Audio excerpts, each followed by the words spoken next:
Olá, meus amigos, muita paz, muita luz, as bênçãos de Jesus para todos nós. Nós ficamos muito felizes aqui na nossa condição de estar presentes nesse evento tão bonito, com tantos amigos e amigas do coração que falam de nosso Senhor Jesus Cristo e também desse seu querido servidor, que é Chico Xavier, de maneira tão bela, tão meiga, tão gentil, com tanta propriedade e intimidade, que realmente a oportunidade de estar aqui presente também nos constrange bastante, ao mesmo tempo que nos felicita. Queria, antes mesmo de entrar na minha prédica, agradecer a oportunidade de estar aqui na pessoa do nosso querido amigo João, né, que nos fez a proposta do convite, pensou na nossa pessoa, né, e nos trouxe a oportunidade de estar presente aqui hoje com vocês. Né. Os meus comentários, muito provavelmente os amigos já escutaram todos, até em outras palavras, em outros verbos articulados, na boca de pessoas muito mais preparadas, mas quando o serviço surge, é importante que o trabalhador cumpra, né, com o seu compromisso, com a sua própria responsabilidade, de acordo com o que lhe intui ou lhe indica a própria consciência. Então estou aqui na conta de mais uma pessoa para falar desse querido luzeiro de luz, que não somente foi, mas continua sendo Chico Xavier. Do tema, né, Tempo de Cura com Chico Xavier, nós meditamos um pouco quando iríamos oferecer o tema, nossa própria prédica de hoje, e pensamos em um assunto que, penso eu, é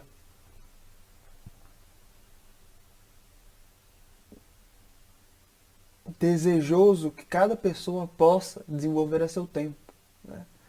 Que é tempo de cura, mas considerando o trabalho. O trabalho como símbolo de cura realmente. Porque muitos de nós vamos considerar o próprio refazimento das energias, o refazimento das forças orgânicas, das forças mentais, considerando, claro, o descanso do corpo, considerando também a abstração das atividades que estão se fazendo.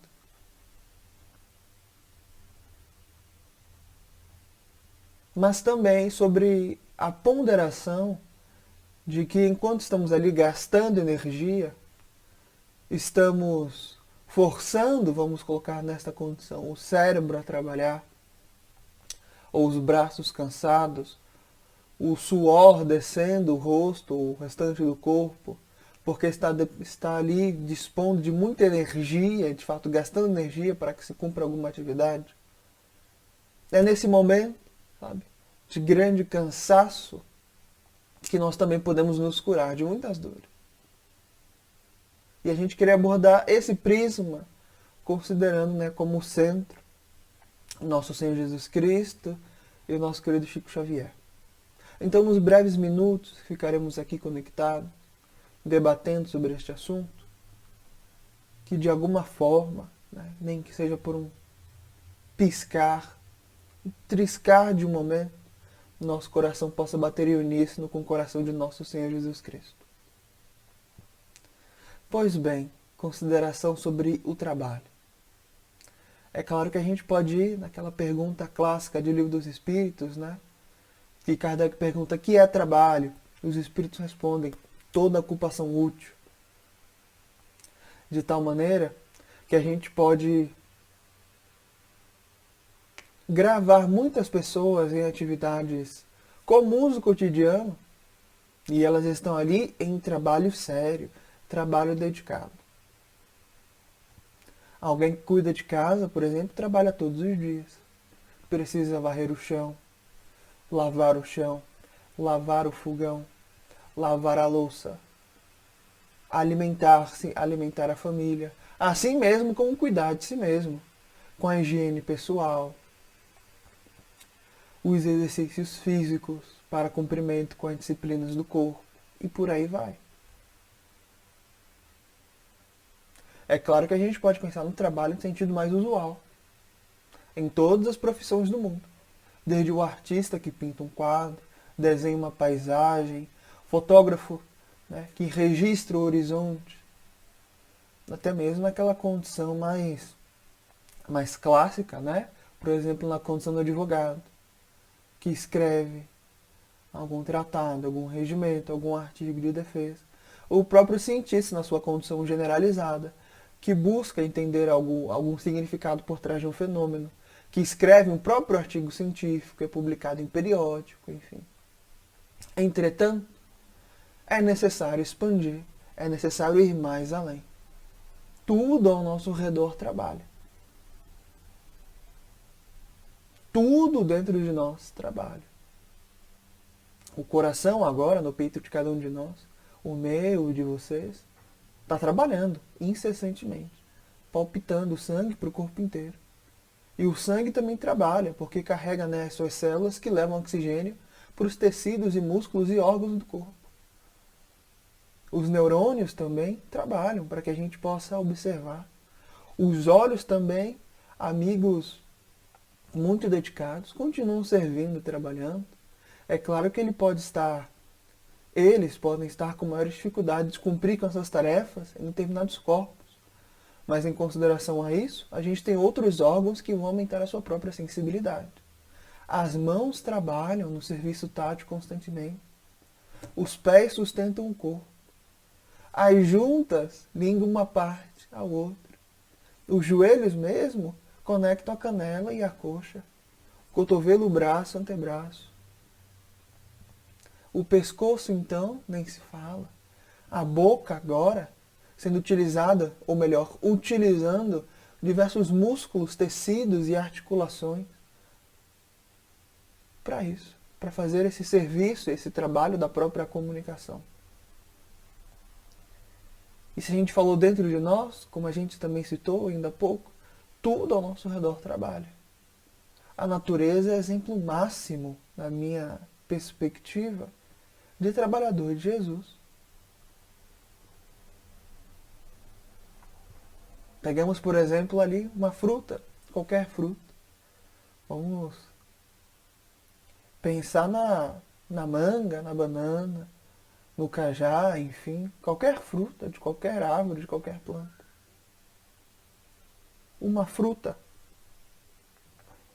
quando a gente considera todo o processo que ela teve de passar para chegar naquele ponto, a gente reconhece que a planta que gerou aquela fruta fez um trabalho silencioso. Toda a fruta é representação, é produto de um trabalho árduo, demorado e silencioso. Silencioso. Olhemos, por exemplo, as mangas, que estão ali nas mangueiras. E pensemos numa mangueira muito esbelta, muito alta. A copa arrojada, entre aspas, salpicada de manga. Mesmo ali, escaldante, debaixo do sol, até mesmo numa oportunidade em que as pessoas virão ali tomar sob a sombra. Ou os garotinhos, que vão lhe tacar chineladas e pedradas em busca dos próprios frutos. Ela recebe as pedradas, as chineladas, as pessoas usufruindo da sua sombra, enfim. Entre aspas, perde, ou em outra perspectiva, oferece bondosamente, de graça, seus frutos para que sejam tomados e levados. Tudo de bom grado. Quando você joga uma pedra numa árvore, ela não reclama de volta. Ela não exige uma determinada quantia monetária. Ela não fala, olha, é R$2 cada manga. Oh, você não pode pegar, é minha fruta, não é de você. Não. Recolhemos todas as frutas. E silenciosamente, o que ela dá? Mais frutas posteriormente. No silêncio de ti mesma, ela trabalha mais uma vez nesse processo demorado, árduo, silencioso, extraindo energia da própria luz do sol através da fotossíntese, trazendo para si mesma, através das raízes, nutrientes importantíssimos para a sustentação geral, e aos cadinhos de todos os dias, porque nenhuma fruta é fruto de trabalho assim repentino, quase que de abiogênese que surge do nada. É um trabalho silencioso e demorado. E ela vai recolhendo essas energias e nutrientes para gerar novo fruto, para que posteriormente o ciclo volte. Trabalho constante. Trabalho constante. E quando a gente olha para essa perspectiva da própria planta, que é exemplo máximo de nós, vamos voltar então a falar de um dos homenageados, que é Chico Xavier. Chico Xavier trabalhou a vida inteira. É claro que os amigos, né, que estão participando do evento já falaram e continuarão falando muito melhor do que eu de todos os trabalhos de Chico Xavier. Trabalho ali desde a infância, na fábrica de tecidos, varando altas horas da madrugada. Trabalho nas vendas, trabalho como datilógrafo, trabalhando, cuidando dos familiares e amigos, trabalho bendito também na doutrina espírita e tantos outros. Mas recordando sempre Kardec, que é trabalho. E os espíritos, toda ocupação útil. Isso nos leva ao nosso primeiro exemplo humano de realmente cura pelo trabalho. Nosso lar. Porque o trabalho molda cada um de nós de tal maneira, e quando assumimos a responsabilidade pessoal e cumprimos sob disciplina, sob ordem, sob responsabilidade, isso transforma a nossa vida. E daí cada um precisa ver o ministério que lhe cabe. Introdução do livro Paulo Estevão, né? Breves Notícias. Quem estará no mundo sem o ministério sagrado de Jesus? Paulo tinha o seu, mas cada um de nós tem o seu próprio. Kardec, nas revistas espíritas, do professor, ou melhor, do agricultor, do professor ao governador de uma terra, todos estão trabalhando. Todos têm uma responsabilidade imensa no curso das coisas, na ordem do todo. Todos. E daí a gente vê André Luiz em nosso lar. Um espírito que passou, como diz Herculano Pires, né, no seu programa de rádio, no Limiar do Amanhã. Passou 8 anos em regiões umbralinas. Umbralinas. Um espírito desta envergadura, porque nós podemos olhar hoje para André Luiz e aplaudi-lo na sua condição. Muitos ponderarão que ele é um espírito já iluminado. Entretanto, se aplaudimos hoje o diamante na sua condição, importante não desprezar quando ontem ele abraçava a condição indumentária do material sedimentado, né, o carvão.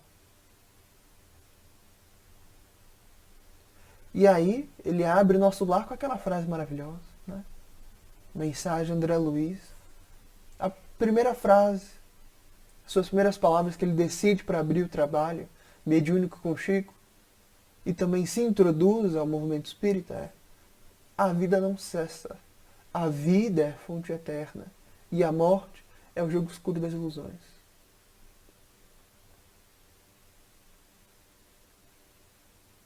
Um espírito consegue falar uma coisa dessas, que vai assim profundo no coração de cada um de nós, só conseguiu isso através do trabalho, curando a si mesmo. Capítulo 1 e capítulo 2 nos mostram a condição de André Luiz. E ele fez questão de narrar como é que ele chega no mundo espiritual. Cansado, com fome, com frio, as condições orgânicas não haviam se alterado, o câncer que ceifou-lhe a vida carnal estava ali ainda, né, lhe cutucando o corpo perispirítico. A barba crescia, o cabelo ainda crescia, as roupas rasgadas. Tudo ali como se tivesse encarnado, mas pior. E ele comenta, né? Pouquíssimas vezes dormia, pouquíssimas vezes. Quando não conseguia dormir, que era a maioria dos casos, eram porque criaturas animalescas iam até ele lhe perturbar. Ou senão, a consciência ali galopante, lhe cutucando, lhe ferindo, lhe mostrando todos os erros e tropeços. Mas ele também pondera. E uma saudade imensurável de casa. Uma saudade de casa. Daqueles que tinham ficado.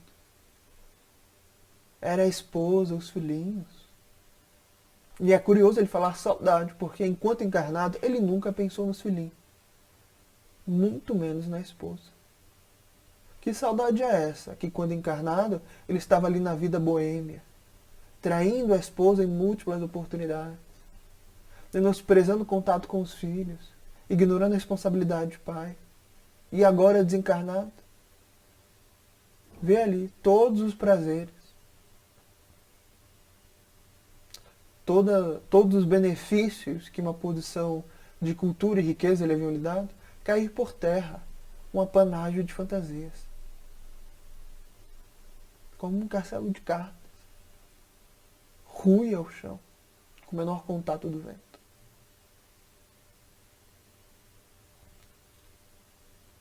Mas aí a gente sabe o que acontece, né? Ele faz aquela prece maravilhosa no capítulo 2. Surge-lhe Clarencio, retira ele do umbral e leva até nosso lar, a colônia espiritual. E aí ali no capítulo 6,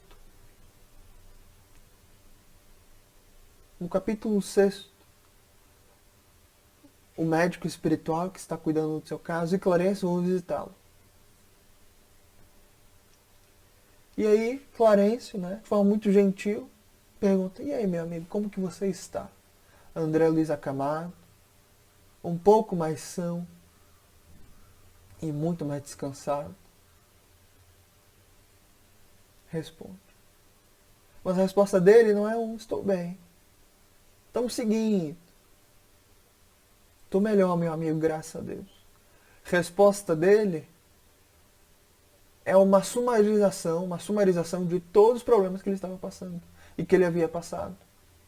Ele começa a falar das perseguições, da saudade de casa, dos problemas que enfrentou no umbral, da ardor ainda que lhe bate no corpo, das perseguições dos espíritos animalescos no umbral. E ele fala isso chorando, chorando. A tal ponto de dizer que não há homem, ele pensando, que sofra mais do que ele. E Clarencio, tranquilo, sereno, deixando ali André Luiz abafar. E André Luiz fala, chora, mostra-se ali na condição do homem mais sofrido do mundo. Até que Clarencio pergunta: já acabou, meu filho? Já acabei. E aí Clarencio faz a pergunta derradeira para André Luiz. Aquela pergunta que, se nós perguntássemos, a gente ia responder sim, com certeza. Clarencio pergunta: meu amigo, queres de fato obter a cura espiritual? Você quer de verdade curar-se? Entender que remédio é esse que cura todas as dores do espírito? E André Luiz, né? Quero sim. E aí Clarencio assume a condição do mentor e responde: meu filho, então aprenda primeiro a não falar excessivamente de si e da própria dor.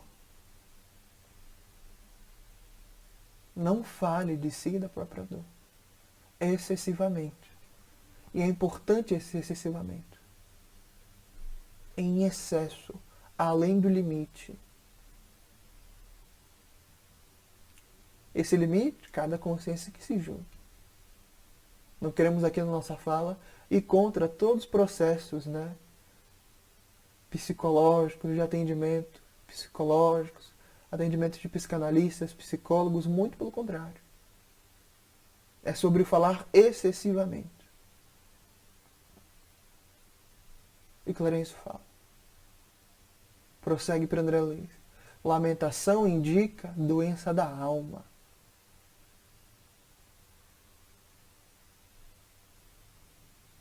Doença da alma. E é uma doença de tratamento laborioso, demorado, difícil.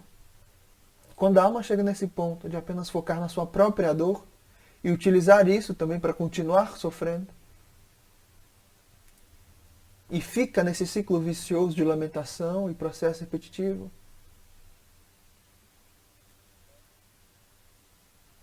é necessário muito, muito esforço para curar. E Clarencio traz as ponderações. A sua família que ficou não está desamparada. O mesmo Deus que cuida de você está velando por eles na terra. Está velando por eles na terra. Porque até então André Luiz achava que estavam ali. Como diz o jargão social, ao Deus dará, abandonados. Muito pelo contrário. Lembrando Emmanuel no livro Coragem, capítulo 25. Eis que Deus te abençoa no pão que te nutres, no remédio que refaz, na palavra amiga, na oração que reconforta. E tudo que Deus pede de volta é que você abençoe também. Estão ali sendo cuidados a todo instante.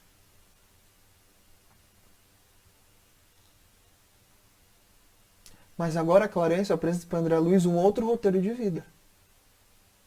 Fala, meu amigo, aqui nessa colônia, nós olhamos para o trabalho mais laborioso como oportunidade bendita. Oportunidade bendita. Muitos de nós queremos desencarnar e descansar, achando que as coisas serão mais fáceis por lá, no mundo espiritual. Muito pelo contrário. Muito pelo contrário. É preciso continuar trabalhando sempre, a todo instante. E sob esse novo roteiro de vida, André Luiz muda sua vida para sempre. Para sempre. Para sempre.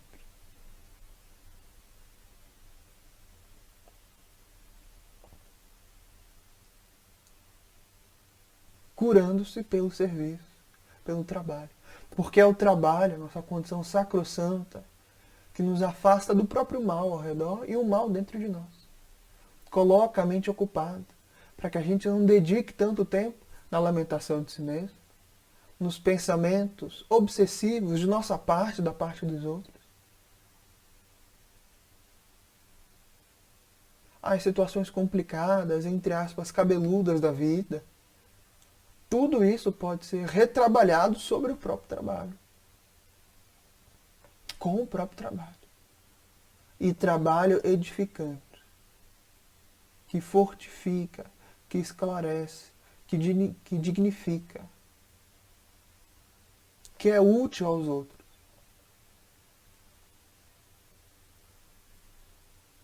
Lembro de Chico Xavier também. Quando ele fala sobre o trabalho. Mas também fala sobre o descanso. E ele diz, olha, para mim, o espírito de férias, ele deveria ser apenas concebido, considerado por nós todos, apenas para refazimento do corpo, para que nós voltemos ao trabalho. Isso, bom. Sempre trabalho, sempre servindo, incessantemente. Cumprindo a nossa parte, né, nesse grande todo, como a gente comentou no início. Nosso segundo exemplo de alguém que soube refrigerar a própria alma através do trabalho. Nosso Emmanuel, capítulo 290, do livro Deus Conosco.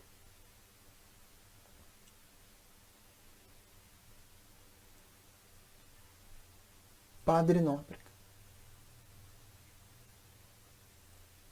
Porque nós vamos olhar para Emmanuel, e mais uma vez, que nem André Luiz, e colocá-lo na condição do espírito já muito evoluído, olhando a condição atual e menosprezando os dias do passado. Um passado que Emmanuel não esqueceu. Porque ele mesmo trouxe esse passado em muitas oportunidades. Especialmente nos romances.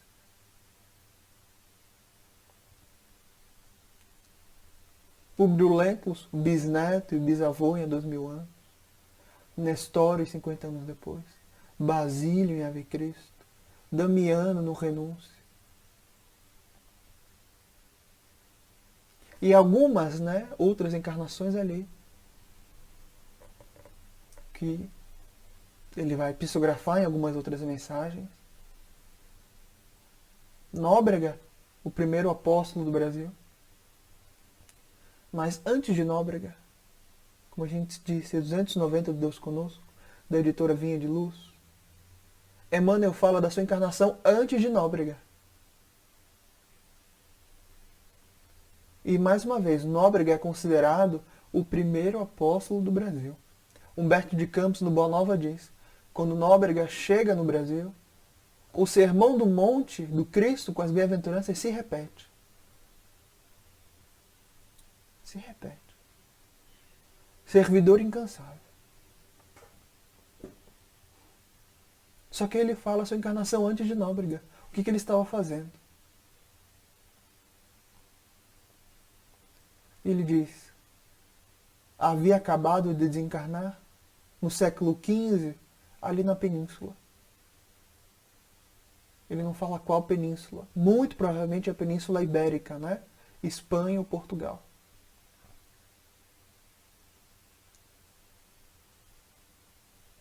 Ele diz: onde nos devotáramos ao crer ou morre. Nos devotáramos ao crer ou morre. Emmanuel, como Padre Nóbrega, primeiro apóstolo do Brasil. Encarnação posterior, um agente da Inquisição. Crê ou morre. É estranho, não é? Porque ali, como na história, capítulo 7, primeira parte de 50 anos, ele morre martirizado. Rejeita qualquer chance de abdicar ou abjurar o nome do Cristo. Morre ali, martirizado. Horas antes, consolando o coração de Célia. Com um discurso assim impecável, que faz as almas mais frias, gélidas, chorarem. Para 1500 anos depois, se devotar ao crer ou morre. Porque não é como morre, É como vive que importa. Ele prossegue. Tinha meu espírito cansado de querer e mandar sem o Cristo. As experiências com o poder e o dinheiro haviam deixado meu espírito em profunda exaustão. Profunda exaustão. Ele estava cansado, exausto. E é somente isso que ele lidava constantemente. O poder e o dinheiro. Ele tinha um espírito cansado. Infelizmente, mesmo no seio religioso, mesmo tendo visto Cristo, capítulo 5, primeira parte, 2000 anos, mesmo morrendo martirizado,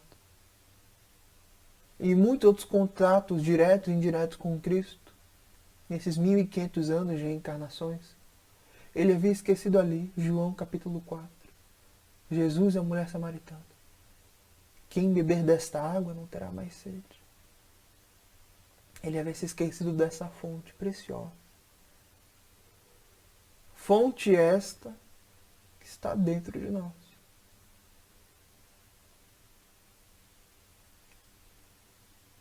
E aí ele fala: 15 séculos haviam se passado. 15 séculos decorridos, sem que eu pudesse imolar-me por amor ao Cordeiro de Deus, como fizeram um dia a esposa do coração em Roma. Capítulo 5 da segunda parte de 2000 anos. Lívia morrendo martirizada no grande circo em Roma. Passou 1500 anos, ele não conseguiu morrer por amor a Jesus. Como assim? E Nestor que morre martirizado? E qualquer outra encarnação que ele foi cristão? Ele diz, não. Nada disso adiantou. Não morri por amor a Jesus até hoje. Não morri.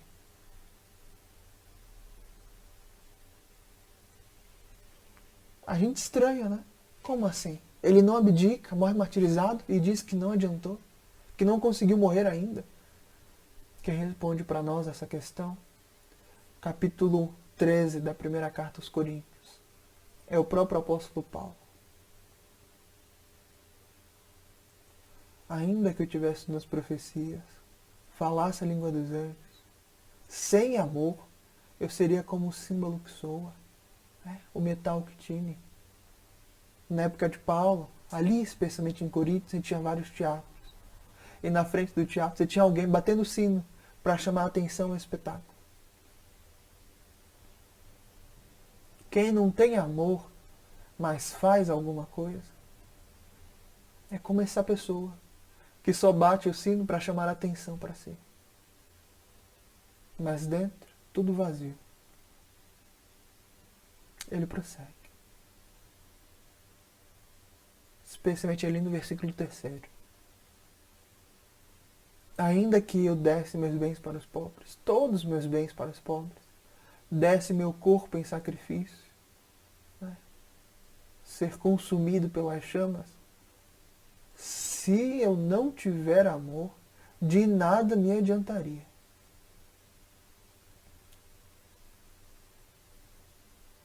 Funciona, adianta para os outros. Alimenta os outros.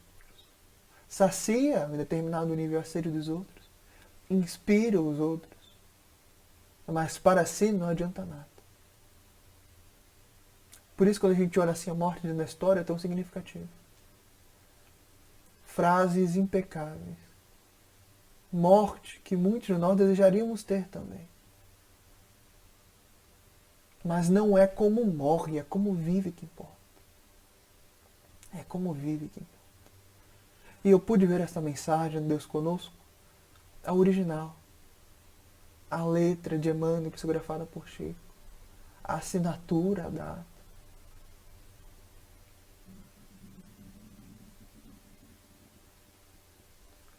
Mas ele prossegue.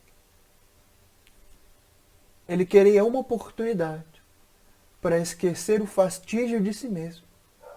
Ele estava fascinado por si. Naquela condição da criatura que se coloca como o próprio Deus. É necessário avançar.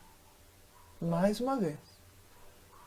E ele diz, até que compreendi, né, a grandeza da terra que nos acolhe agora.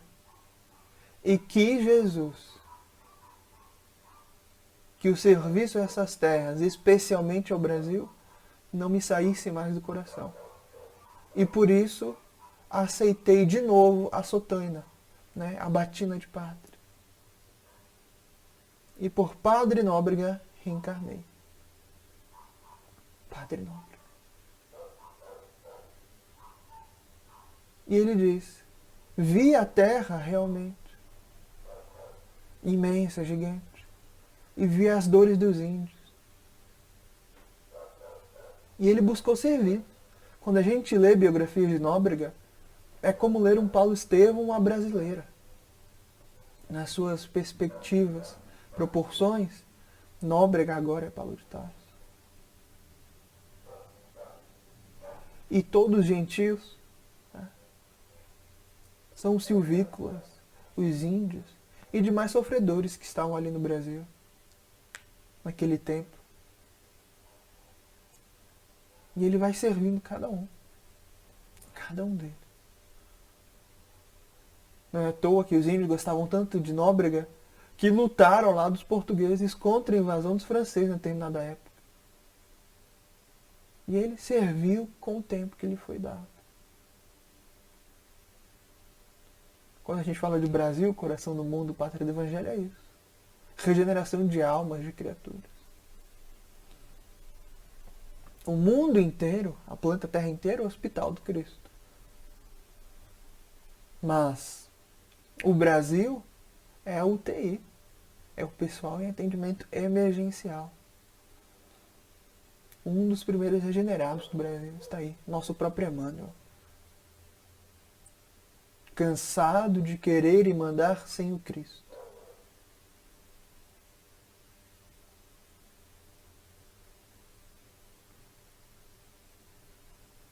É disso que a gente fala, sobre trabalho e cura.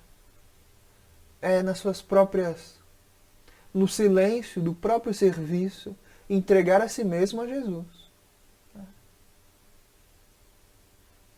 É realmente na oficina laboriosa com o Cristo é que nós vamos seguindo e trabalhando e curando a nós mesmos. Não esquecendo ali a introdução do livro Caminho, Verdade e Vida, interpretação dos textos sagrados. Emmanuel vai interpretar ali uma mensagem da Epístola de Simão Pedro. Se não me falha a memória, é a segunda Epístola a Simão Pedro. Mas enfim, é quando Simão Pedro comenta para nós. E lembramos disso. Nenhum texto das Escrituras tem uma determinada interpretação. Está ali, em aberto, né? Simão Pedro diz para nós. E Emmanuel vai colocar isso porque ele vai colocar versículos a versículos e trazer uma interpretação que muitos de nós não considera como usual. E Simão Pedro vai continuar falando para nós. Ou melhor, Emmanuel vai interpretar as palavras de Simão Pedro até que certo ponto ele vai colocar. Para o Cristo, para Jesus, não há divisória, não há cerca, não há muro. Ou diferença maior entre trabalhar com José na carpintaria ou pregar sobre Deus no templo. Não tem linha divisória. Todo mundo é o seu campo de serviço. É a gente que coloca. Não, aqui é o meu ambiente religioso. Aqui é o meu ambiente de pregação da vida. De Jesus, falar sobre Deus. Aqui é o meu ambiente de trabalho. Aqui é a minha casa. A gente cria essas divisões. Mas o que nós precisamos almejar com Cristo é uma vida una. Uma vida una. Todo instante palpitando sobre a sua luz divina. Recordando também Francisco de Assis. Pregue o Evangelho onde você for. Se necessário, utilize palavras. Isto é, em última instância, fala alguma coisa.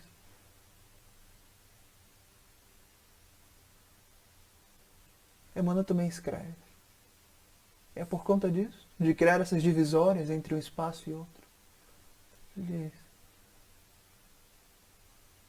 diz, por mais louvá-lo nos cultos e nas igrejas, e menoscabá-lo nas ruas, é que temos naufragado, encarnação após encarnação, por nossa própria culpa.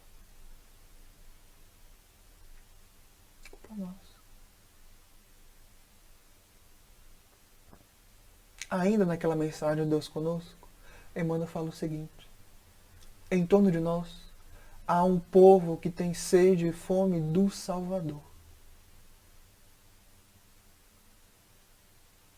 A alteração de nomes não importa. O importante é o trabalho, é o serviço a cumprir. Todos nós somos panfleteiros do Cristo, pregando, cartazes ao redor para uma festa que não é nossa, que não nos pertence. Mas há um povo em torno de nós que tem sede e fome de Jesus. Capítulo 3 da segunda parte do Paulo Estevão, lutas e humilhações. Abigail para Paulo de Tarso. Abigail já desencarnada. Paulo de Tarso querendo desistir da tarefa. E a tarefa nem tinha começado. Daquela visão mediúnica. Abigail fala, olha, a família que a gente não pôde constituir na matéria. A família que a gente precisa realmente ter para nós são os filhos do Calvário. Ela diz, os filhos do Calvário estão aí, espalhados, aguardando a herança do Salvador. A luz que está ali na cruz até hoje, o luzeiro máximo de fé viva para a vida humana na Terra, não cessou. Continua a iluminar a vida de todas as criaturas século após século. A herança da cruz é nossa também. Além das bênçãos, do consolo, heranças como roteiro de trabalho, perseverança, fé. Esses bens da cruz são nossos também. É importante servir, trabalhar.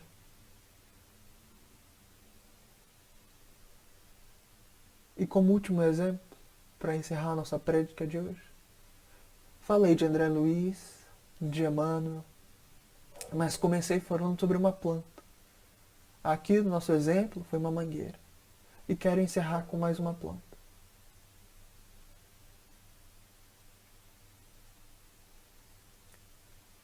No livro Astronautas do Além, Chico, por Espíritos Diversos, né? Ali da série Chico Xavier pede licença, enfim, com Herculano Pires, Chico vai psicografar um espírito, né? Eles vão comentar alguma reunião que eles estão tendo, algum livro ou alguma pergunta de livro dos espíritos, algum tema do Evangelho do Espiritismo, algum espírito vai psicografar, e aí Herculano vai comentar sobre a alcunha, né? Sobre um pseudônimo. E muitos espíritos não estão presentes neste livro, é um livro que eu gosto muito, né? Batuíra, Bezerra de Menezes, Meimei, André Luiz, Emmanuel, enfim. E tem uma mensagem que é sobre uma planta. E é uma historieta mais ou menos assim. Havia um viajante muito cansado. Ele já tinha certa idade. E ele vai passando ali e estava num lugar muito deserto. Pouquíssimas plantas. E estava debaixo de um sol muito escaldante. Vamos pensar no sol do nosso Amazonas, né? A minha terra natal. Um sol muito forte. Ele ali cansado porque ele viajava constantemente de uma cidade a outra. Até que ele vê uma árvore, né? Enquanto se aproximava. E não havia muitos galhos ali. Não tinha muitas folhas também. Mas tinha o suficiente para ele conseguir se esconder do sol. E respirar um pouco. E ele, xingando a própria vida mentalmente, criticando o próprio Criador, ele se reconforta ali naquelas raízes retorcidas. E dá aquele respiro de descanso. E aí, como é uma historieta, a árvore começa a conversar com ele. Meu amigo, está cansado? E ele se surpreende, mas ignora posteriormente. Não, estou cansado. Estou muito estressado. E se inicia um diálogo entre a árvore ali, já velha, enriquecida, ressequida, e o próprio viajante. Oh, meu amigo, fica assim não. A árvore começa a consolar. Fica triste assim não. Você tem força ainda, consegue trabalhar. É importante ser feliz. E aí, vendo que o homem estava comprando muito a sua própria argumentação, ela fala de si mesma. Olha para mim, por exemplo. Quem me vê hoje assim velha, eu peço até desculpa. Mas eu também já fui muito jovem. Eu vim de uma sementinha. Cresci aqui nesse chão que você está vendo. Me desenvolvi. Cresci tanto, tanto. Até que eu pude sair da terra e ver o sol. E meu coração ali agradecendo a Deus. Agradecendo a Deus. Em tanta gratidão eu queria continuar servindo. E Deus me deu a possibilidade de desenvolver e me engordar um pouquinho. Ter raízes mais fundas, um tronco mais rígido e grosso. E aos poucos comecei a desenvolver os galhos. Vieram as folhas posteriormente. E eu ali com tanta gratidão a Deus por cuidar de mim. Porque eu era cheia de vida. Cheia de vida. Muitos insetos estavam assim, constantemente ao redor de mim. Os passarinhos vinham e entre casais faziam ninhos em mim, nos meus galhos. Minha copa era muito maior. Eu tinha muito mais ramos e folhas. E tantos outros viajantes como você, meu amigo, vinham aqui reconfortar-se na minha sombra, que também era muito maior. E eu ali, tão grato a Deus. E Deus, em resposta, me deu oportunidade de desenvolver frutos. E meus frutos ficavam assim, à mostra, à disposição para todo mundo pegar à vontade. E eu nunca reclamei, porque ficava feliz em servir, em trabalhar. É claro que posteriormente vieram os dias difíceis, complicados.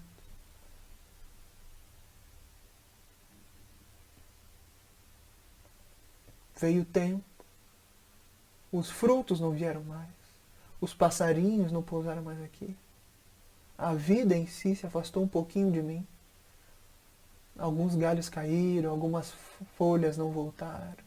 As flores que eu tinha também não retornaram. Mas não pense que eu estou triste por conta disso, não. Muito pelo contrário. Ainda aqui eu continuo servindo. Grata por servir. Porque de quando em quando vem um viajante como você, meu amigo. Cansado. Se reconfortar um pouco ainda nas minhas raízes. E isso tudo me faz muito feliz. Por servir a Deus. Tudo que eu peço a Deus. Tudo que eu peço. É que venha um dia aqui um lenhador. Me retire daqui. E eu darei a minha madeira de bom grado. Para sustentar um lar, ou então alimentar as labaredas de uma lareira, esquentando o ambiente. É só isso que eu quero. Continuar servindo.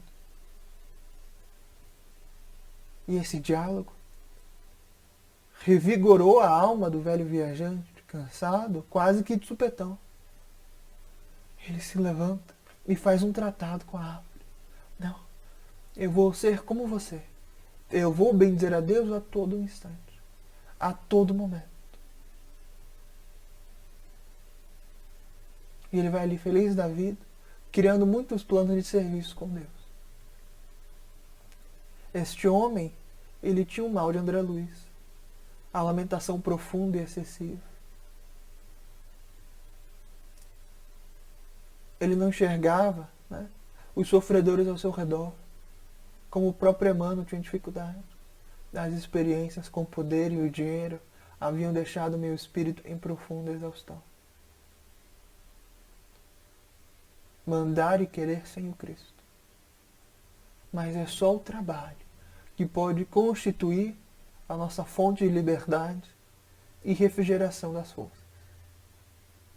Assim como a regeneração de nós mesmos. Para encerrar mesmo a minha prédica, eu não ia comentar, mas a consciência me pede, né? No livro Nosso Lar, no livro Agenda Cristã, ou até mesmo no livro Nosso Lar, a gente tem André Luiz no começo da sua trajetória de retorno ao mundo espiritual, com suas dificuldades, com seus problemas.